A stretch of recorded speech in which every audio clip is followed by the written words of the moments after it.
Americans buy over 3 billion cans of beans every year. They stack them in pantries, toss them into soups, pour them over rice, and serve them to their families, completely convinced they're making a smart, healthy choice. And why wouldn't they? Every nutritionist recommends beans. Every clean eating guide puts them on the list. Every grocery store surrounds them with wholesome, natural, organic labels that make people feel like responsible shoppers. But here's what almost nobody is talking about. The bean itself is not the problem. It never was. The problem is everything surrounding it. The can lining, leaching synthetic chemicals into your food over months of shelf storage, the sodium loads engineered to hit flavor thresholds that keep you buying, the hidden additives with no business being in a 3-ingredient product, and the processing shortcuts that silently destroy the exact nutritional properties that made you reach for beans in the first place. Some brands on this list have appeared in FDA warning correspondence. Some carry compounds linked to hormonal disruption. One of them, the one most people would never question, combines the worst lining, the highest sodium, and the most misleading health marketing in the entire category, and it is probably already sitting in your pantry right now. I'm going to rank the 11 canned bean brands you need to stop buying, and at the end, I'll show you the only 3 that actually pass every standard that matters. Pay attention to the reasons, not just the names, because the criteria I'm giving you work in any store, with any brand, anywhere. Let's start at number 11. Walk into any natural grocery store and you'll find this one positioned like a statement piece. The label is clean and minimal, the color palette is muted and earthy, and somewhere near the top, in gentle lowercase lettering, you'll find words like wholesome, simple, or naturally good. That presentation is doing a tremendous amount of work because the nutrition panel on the back tells a completely different story. A single half-cup serving contains 460 milligrams of sodium. That number sounds manageable in isolation. The problem is that half a cup is not a meal. Eat a realistic portion, the full can, and you've just consumed nearly 1,000 milligrams of sodium from a product you bought specifically because it felt like a healthy choice. The World Health Organization recommends no more than 2,000 milligrams per day. One can of this burns through nearly half that limit before you've touched anything else on your plate.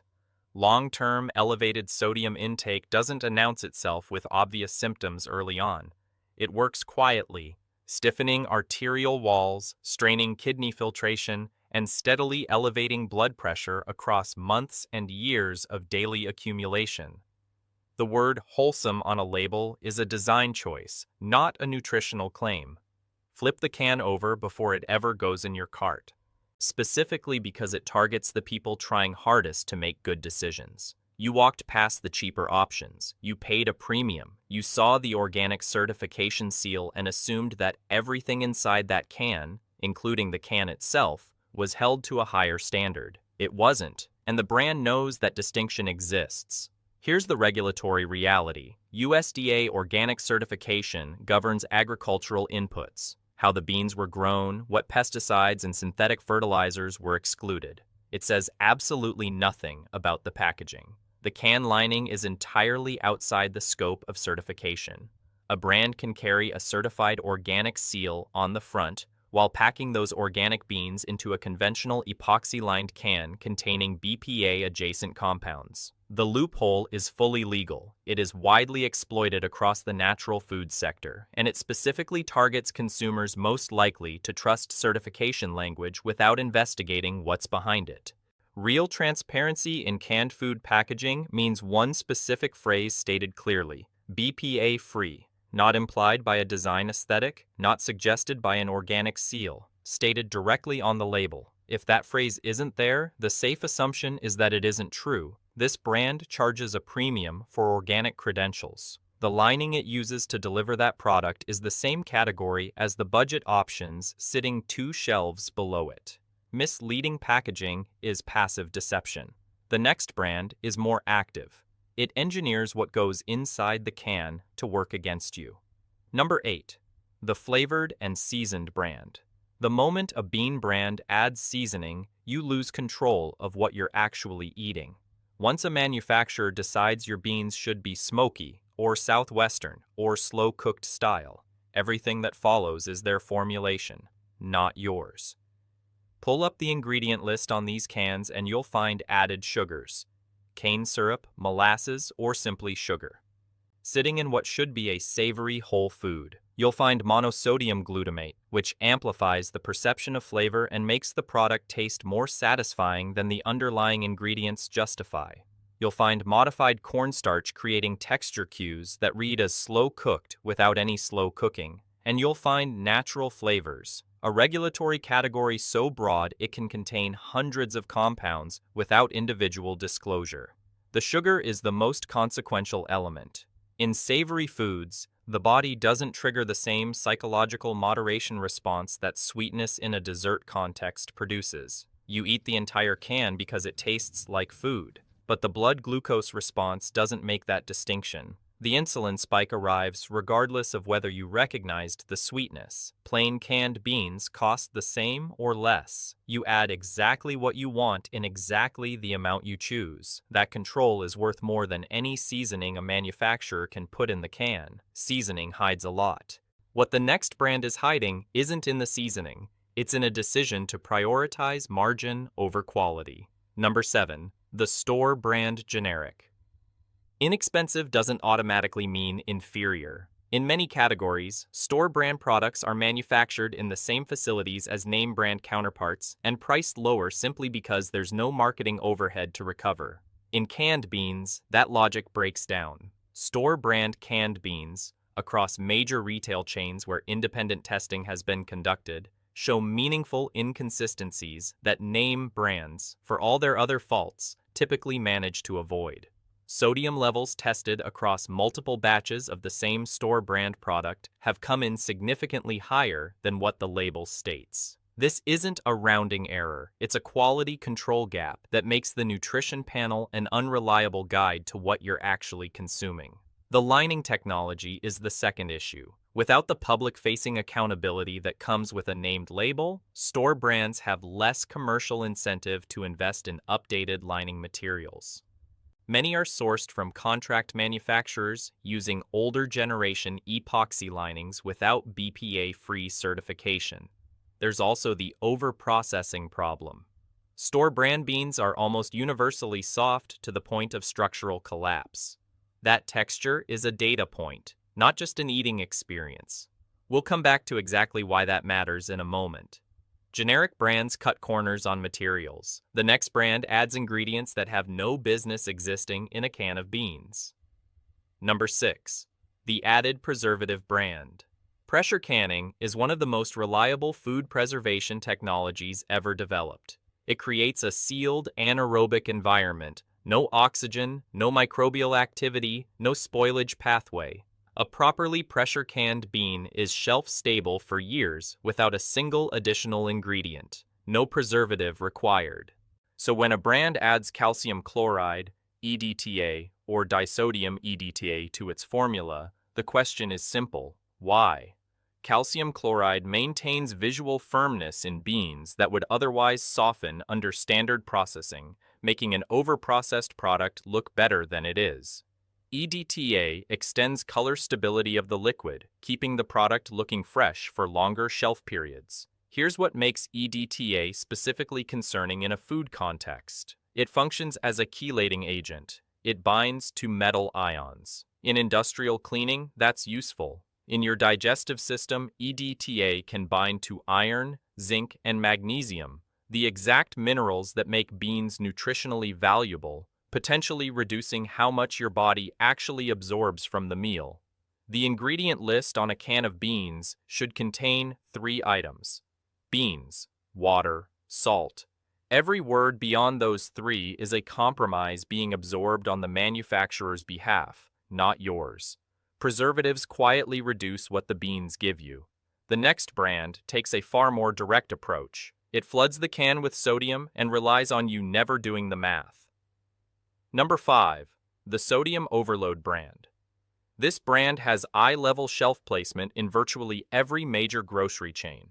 That positioning costs money, and the economics only work when volume is high enough to justify the investment.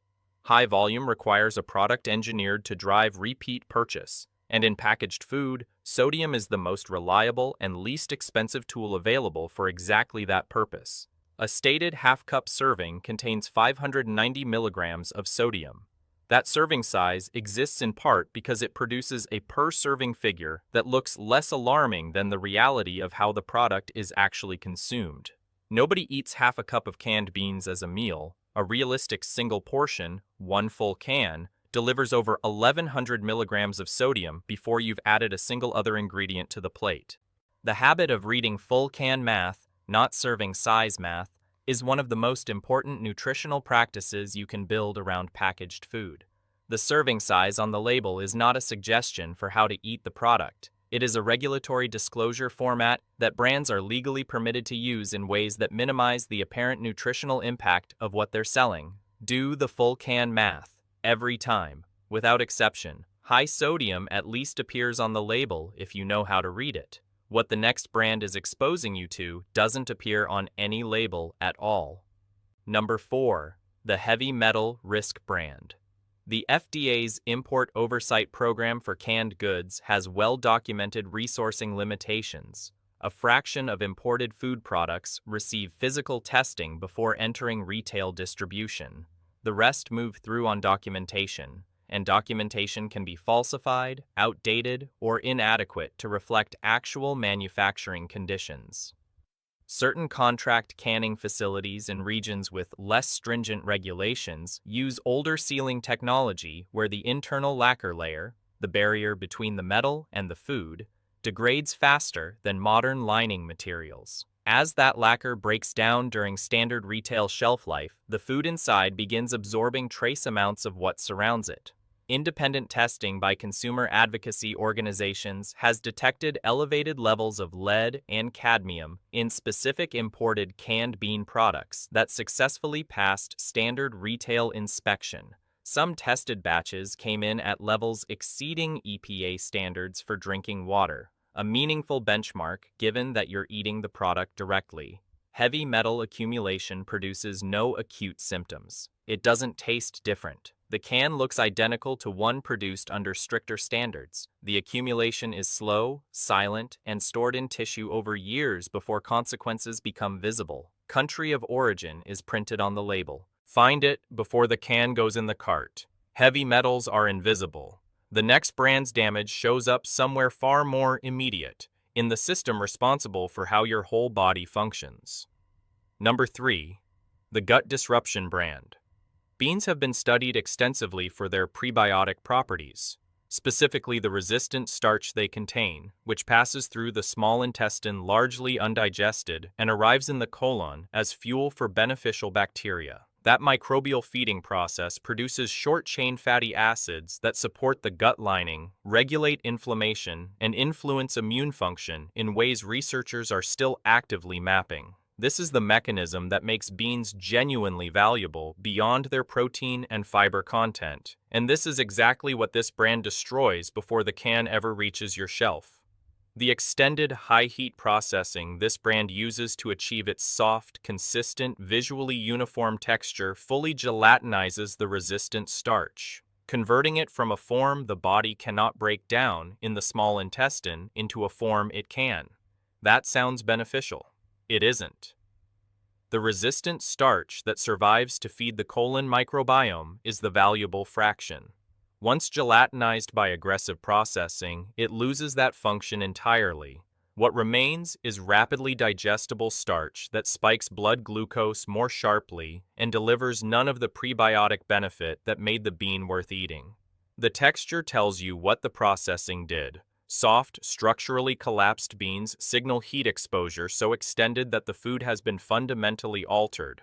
Firmer beans hold their shape because processing was lighter, and lighter processing means more intact resistant starch and meaningfully better nutritional outcomes per serving.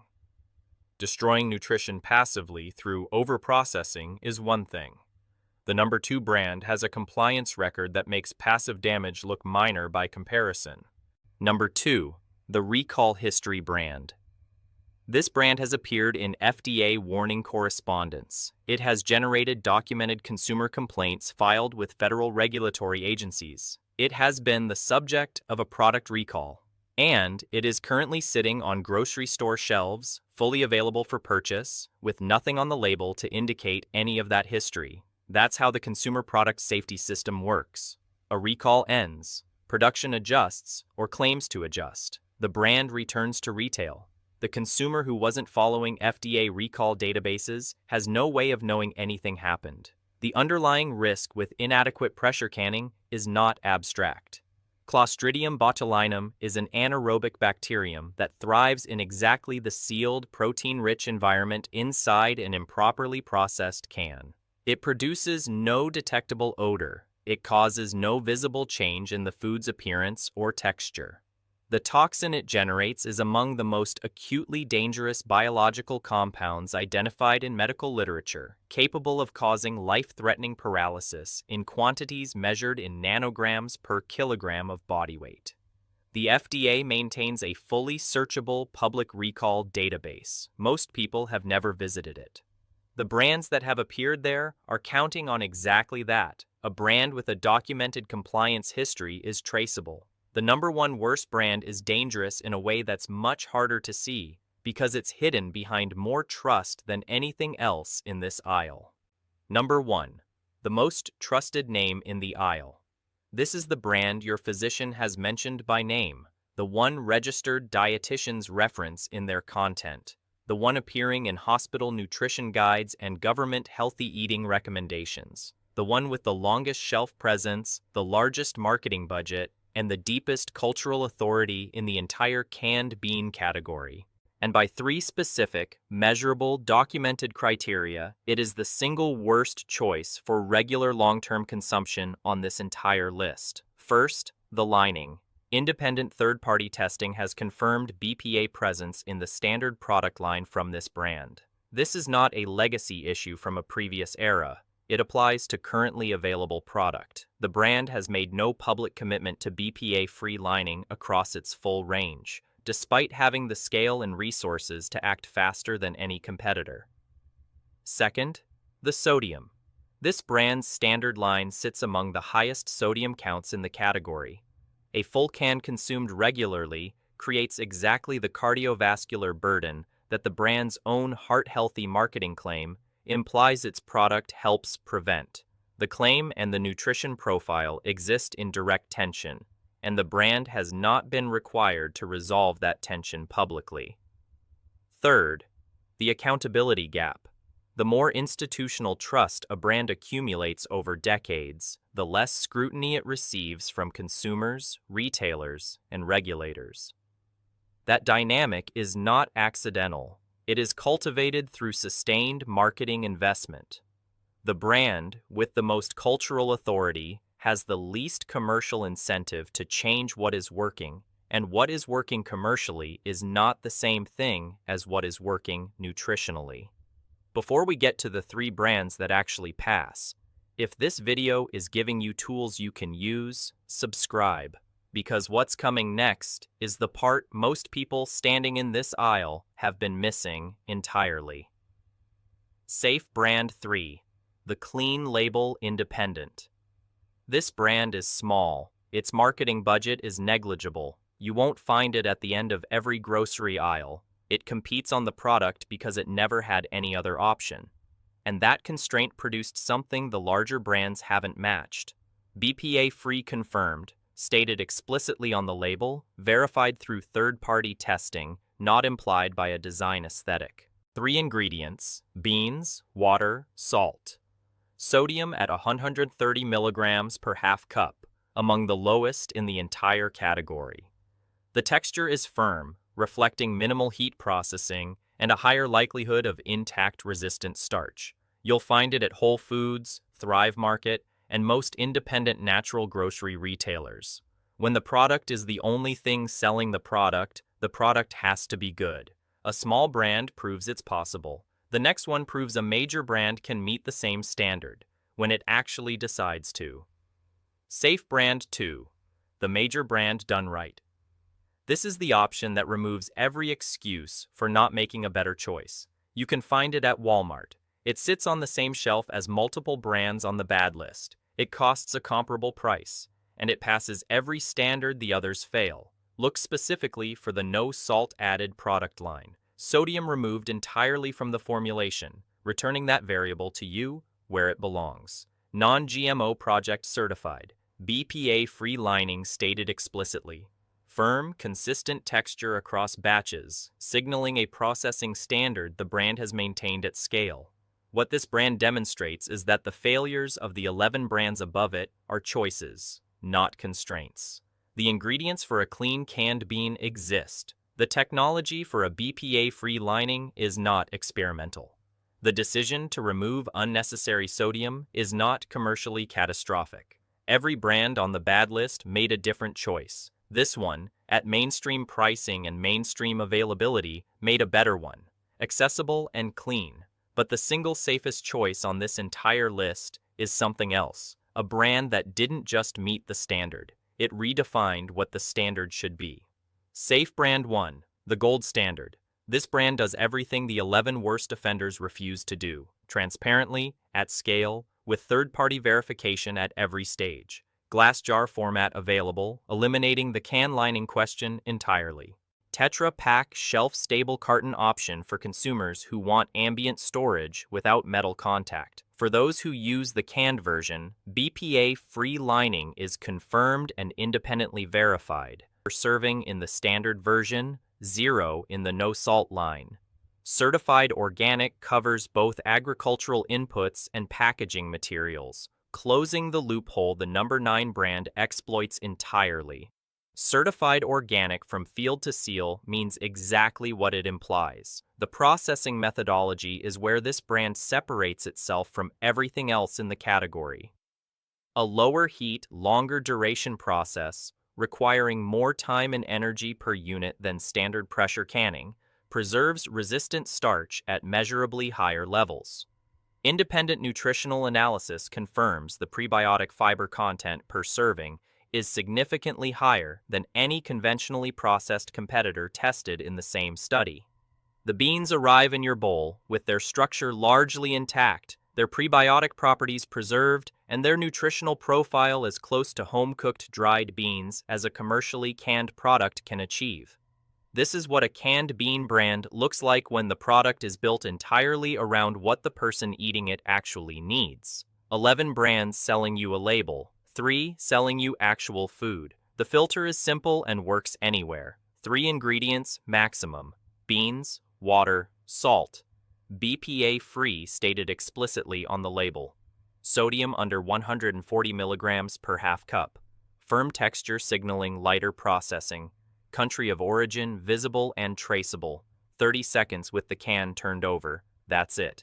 The brands on the bad list are counting on the fact that most people never flip the can. They're counting on familiarity, on trust earned decades ago that never needed to be re-earned, and on the basic human assumption that something this widely available must have been checked by someone. It hasn't been checked on your behalf. That's your job now. Beans were just one shelf. What's happening in the next aisle, in the oils, the sauces, the broths, follows the same pattern with even less regulation and higher stakes. That's exactly where we're going next.